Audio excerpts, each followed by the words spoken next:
Makroekonomi adalah cabang ilmu yang berfokus mengkaji ekonomi secara menyeluruh. Adapun faktor utama dari masalah tersebut adalah kelangkaan atau scarcity dan pilihan atau choice.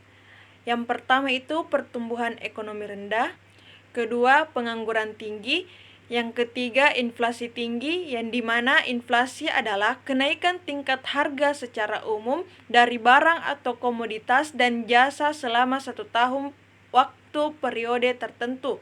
Yang keempat, diferensiasi nilai tukar mata uang, yang dimana nilai tukar uang atau kurs mata uang adalah catatan harga pasar dari mata uang asing dalam harga mata uang domestik, atau sebaliknya, yaitu harga mata uang domestik dalam mata uang asing. Misalnya nilai tukar mata uang pada tahun 2000 adalah sebanyak Rp2.000 per dolar.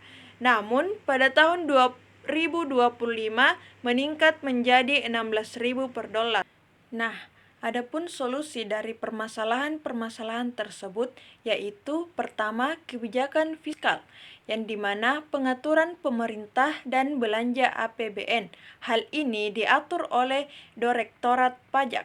Yang kedua, kebijakan moneter, pengaturan jumlah uang yang beredar untuk stabilitas tingkat harga dan nilai kurs.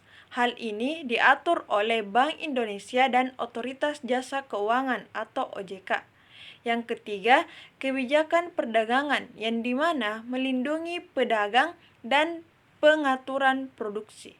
Selanjutnya, materi kedua yaitu perbedaan antara ekonomi mikro dan ekonomi makro. Perbedaan pertama yaitu dalam ekonomi mikro, uang tidak penting. Yang penting adalah harga komoditas atau relative price, karena jantung ekonomi pada ekonomi mikro adalah teori utility yang mengatakan bahwa harga tergantung pada nilai guna. Sedangkan dalam ekonomi makro, nilai mata uang itu penting. Perbedaan yang kedua yaitu ekonomi mikro berbicara individu dan penjumlahan individu, sedangkan ekonomi makro berbicara tentang adanya unsur pemerintah. Peran pemerintah yang dibahas yaitu yang pertama, pemerintah sebagai pembeli besar. Peran pemerintah sebagai pembeli besar adalah melakukan pembelanjaan publik. Contohnya, pembelanjaan dalam pembangunan infrastruktur. Yang kedua, pemerintah sebagai penjual besar.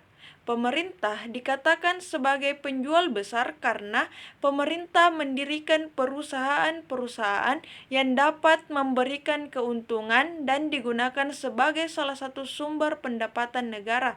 Contohnya PLN, PDAM, dan Pertamina. Yang ketiga, pemerintah sebagai regulator. Artinya, pemerintah seharusnya berpihak kepada masyarakat, bukan kepada negara atau swasta.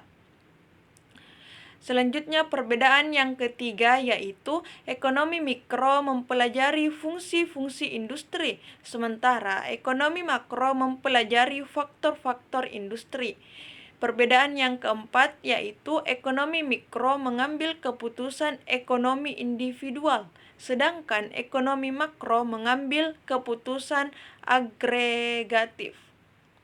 Selanjutnya, pembahasan yang ketiga yaitu indikator makroekonomi. Antara lain ada produk domestik bruto atau PDB dan pertumbuhan ekonomi, inflasi, pengangguran, pendapatan nasional, ketimpangan pendapatan, sektor keuangan, neraca pembayaran, kurs valuta asing, kemiskinan, dan perkembangan daerah.